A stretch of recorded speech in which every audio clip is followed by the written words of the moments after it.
Alright folks, welcome to the next video. So this is Mr. Grimslin here, and this is going to be 4A and also 5D in your notes. So today we're talking about the Persian Empire. Okay, so the Persian Empire existed in the Middle East way back 550 BCE, so many years ago.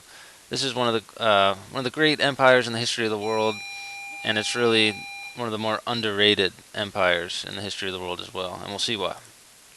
Alright, so the geography of ancient Persia. They controlled the area that we call Mesopotamia or the Fertile Crescent. Okay, so that's this area basically right in here. Remember we said kind of the Tigris and Euphrates River kind of run right up in here. We talked about ancient Mesopotamia, the Babylonians, Hammurabi, all those guys.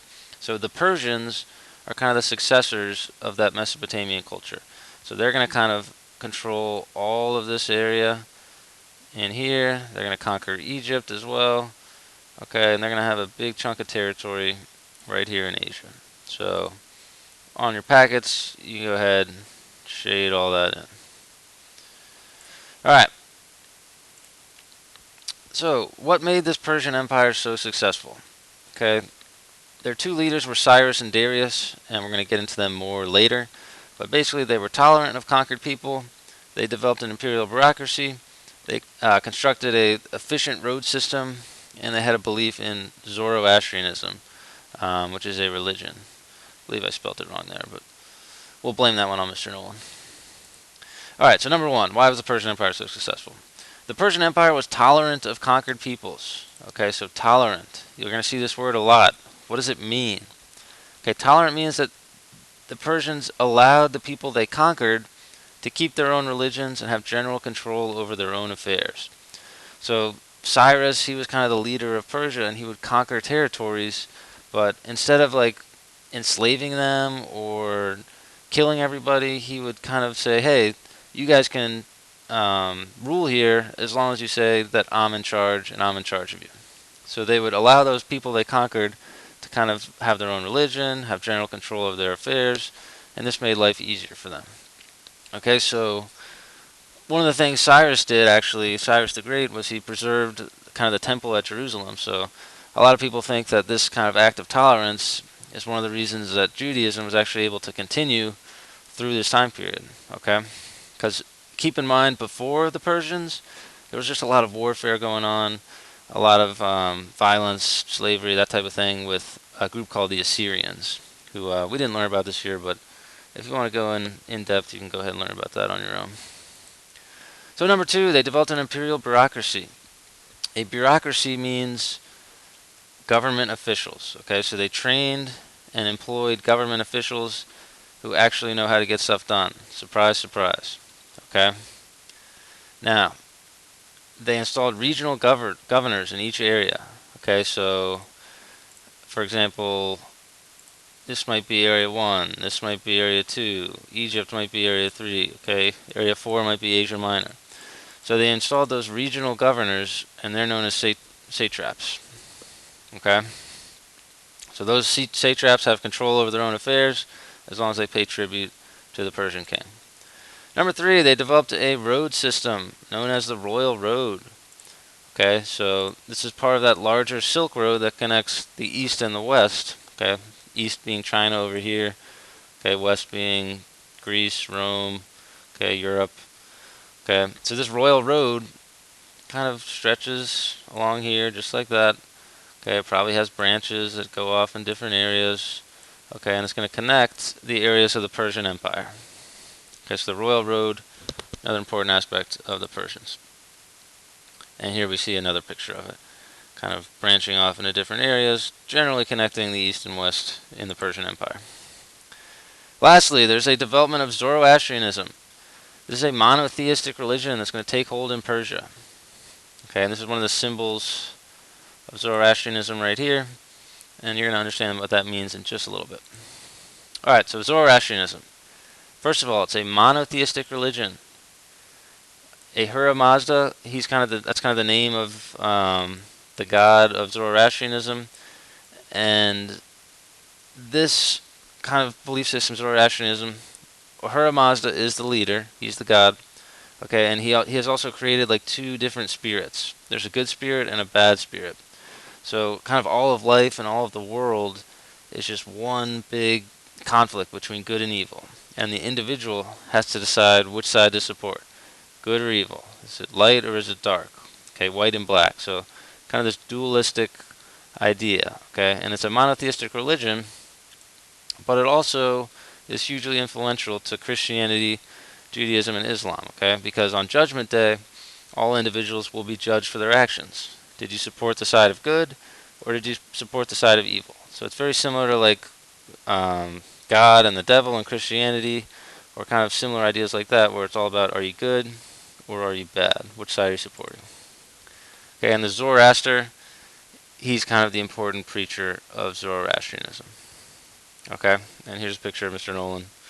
If he was Zoroaster, but we know he's not that smart. All right. So, important people from the Persians. Okay, Cyrus the Great. We gotta know who he is. He's the first Persian conqueror. Okay, he's tolerant to those conquered peoples. He creates something called the Cyrus Cylinder, which is going to spread his ideas, his laws all around. Very similar to kind of that Hammurabi's Code, where he spread his ideas throughout Mesopotamia. And then Darius is kind of the second leader. So Cyrus comes first, then Darius comes second. And Darius continues conquering. He's the guy who installs those satraps, creates those royal roads, and just in general makes things kind of more efficient throughout the empire. So Cyrus and Darius are the two key leaders of the Persians. Now, what's going to end up happening is we learned about ancient Greece, okay, a little bit in the last couple of videos, and now we learned about Persia. As Persia keeps expanding westward, okay, so we see right here Persia is expanding this way. Okay, they're expanding outward here. As they expand, boom, they're going to run into the ancient Greeks. Okay, and what happens when they run into each other, okay, is the Persian War. Now, background on the war. Weapons and armor will shift from bronze to iron, okay, which is cheaper. So this allows armies to expand in size, because more people can afford iron, more people can have weapons, you can have more people in the army, all of a sudden armies are bigger. Now, the Greeks, they had developed a strategy called the phalanx, okay, which is a combat tactic involving locking shields together for protection and driving the enemy to create openings to use their spears. So they would get like line by line by line. We might do this demonstration in class if you're in my class, okay?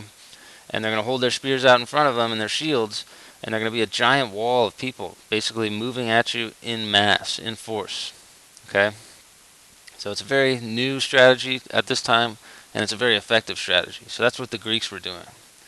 Now, why did this war start? As we said, the Persians were kind of expanding, and they kind of ran into the Greeks. In addition to this, there was a revolt, okay, in what's called Ionia. So this is Ionia, also known as Asia Minor, okay? So there were some Greeks living there. The Persians kind of took over. Greeks were in little city-states here, okay? The Persians took this area over, and the Greeks revolted against Darius. Remember, we learned about Darius earlier in the video. So Darius crushes this revolt, okay, and he's mad at the Athenians. He wants to go get revenge on them. So in 490 BCE, he sends a fleet of ships, and they land at the Greek area called Marathon. Okay, so this creates the Battle of Marathon. Okay, the Persians land, okay, and after a standoff between the Athenian and Persian armies, the Persian general will basically decide to divide some of his force, and he's going to try and attack Athens directly. The tactic doesn't work. Okay, the Greek phalanx will crush the Persians, turning their flank. Mr. Nolan or myself will go into more detail on this in class most likely, but turning the flank basically means they just got behind them. Okay, and Persian losses around 6,000 men as opposed to 200 for the Athenians.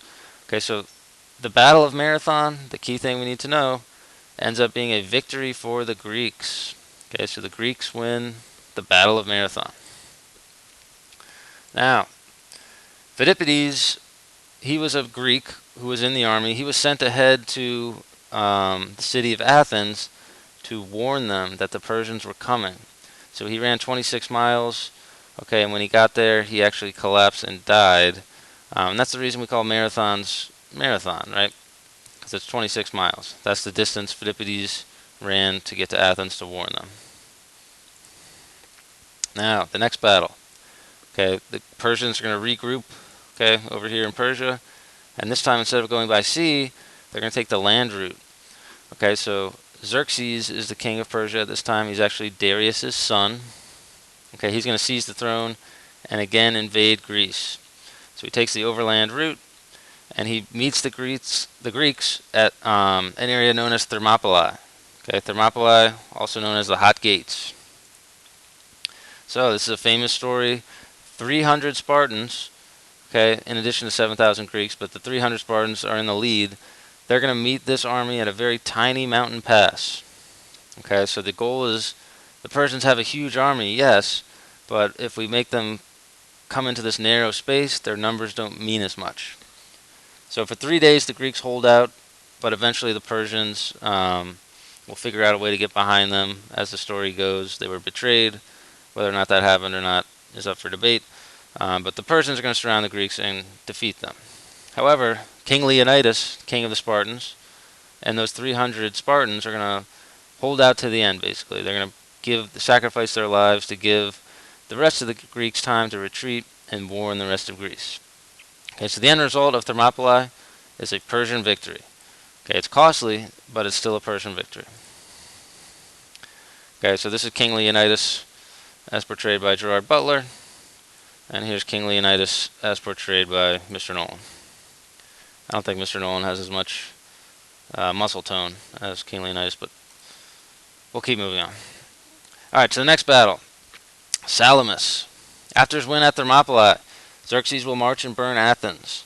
Okay, so the Athenian navy is kind of out and about. The Persian navy's out and about, and they're going to fight a battle at Salamis. Okay, so this battle at Salamis is a naval battle. Okay, the Athenian navy is greatly outnumbered, but they're able to maneuver in tight waters, and they're basically able to defeat the Persians. Okay, so the Battle of Salamis is a victory for the Greeks. Now, after the Battle at Salamis, Athens, Thebes, a couple other city-states are going to form what's called the Delian League. Okay, it's like a group of cities that come together to fight the Persians. Okay, and the goal of the alliance was to protect the Greeks and obviously get rid of the Persians. So the final battle of the Persian War is going to be the battle at Plataea. Okay, and the Greeks, we're going to have Spartans, Athenians, Thebians. Okay, all these guys are going to defeat the Persians together. And this leaves the Greeks in control of the Aegean Sea. Now, this will allow Athens to preserve its independence and continue its cultural innovations. Okay, so in review, in summary, okay, Persian War is a battle between the Persians and the Greeks. That being said, within that Persian War, the first battle is Marathon. Okay, that's a victory for the Greeks. Okay, the Greeks repel the Persians. Second battle is Thermopylae. Okay, and we're going to hope that's spelled right. If it's not, too bad. Okay, this is going to be a costly victory for the Persians, right? King Leonidas makes his stand, and he defeats the Greeks. After this is the Battle of Salamis. This is a naval battle, naval victory for the Greeks. Okay, and the last battle is Plataea, final victory for the Greeks. So overall, the Greeks win the Persian War. They're in control of their own destiny. And we're going to see all these innovations that come from it in the next couple videos. Alright, so thanks for watching.